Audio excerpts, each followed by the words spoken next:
তো দেখো এই যে সন্ধ্যার নাস্তা আমরা ওই যে মা প্রসাদ মাখতেছে এই কলা দিয়ে দুধ দিয়ে, আর এটা হলো এই যে ধানের খই, সবাই তো চিনো। এই যে এখন প্রসাদ মাখবো আর আমরা দুজনে খাবো না।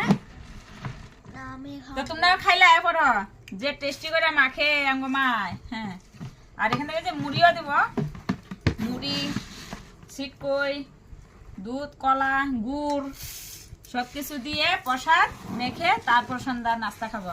কারণ সন্ধ্যার সময় আমি চার পাগলা না, আমি চা খাই না। এক হলে জালমুড়ি মেখে লাল চা দিয়ে, আর নাহলে যে এইভাবে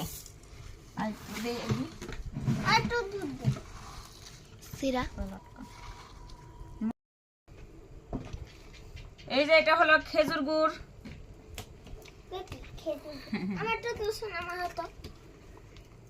আর দিমু বেশি মিষ্টি হলে কিন্তু ভালো লাগবে না, আমি একটু মিষ্টি কম খাই। তো আমার ছেলে খুব ভালোবাসে এরকম প্রসাদ মাখলে। আর এখন খেয়ে দে, তারপর বই নিয়ে বসবে আমার পাপা, না পাপা? আর তোমরা ভাবছো মনে হচ্ছে আমার মুখে এটা কি লাগিয়েছি, কারণ আমি দিনের বেলা একটুকু সময় পাই না, আমি অনেক কাজে ব্যস্ত থাকি। এই যে কয়দিন ধরে ঘর ঝাড়া ঝাড়ি ধোয়া পাগলা মানে করতে করতে মানে দিনের বেলা একটু সময় পাই না, মুখে একটু ক্রিমও লাগে না। তাই ভাবলাম আমার মুখটা কিরকম হয়ে গেছে, একটু ফেস প্যাক বানিয়ে মানে এখন রেখে দিলাম। তো এখন এই যে প্রসাদটা খাবে, আমি একটা খাইও না, একটু খাবো। তারপরে এই যে আমার বিছনা ভর্তি আমার কাপড় টাপড় ধুয়ে রাখি, মানে রাখছি। এটা এখন মানে বাস টাস করবো, ঘরটর গুছাবো। আমি রাত্রেবেলাই বেশিরভাগ ঘর গুছাই, তো এখন ঘরটর গুছাবো। তো ভাবলাম একটু সন্ধ্যার নাস্তাটা মানে খাচ্ছি, তো তোমাদেরকে দেখাবো। আর তোমরা কে কি খাচ্ছ সন্ধ্যাবেলায় একটু জানিও কমেন্টে।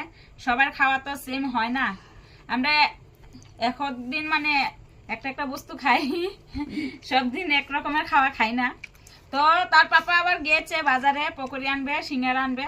আর এখন মানে আসার আগে আগে একটু প্রসাদ মেখে খাচ্ছি, মার হাতের মাখা অনেকটা টেস্টি। মার আমি খাই, কি স্বাদ।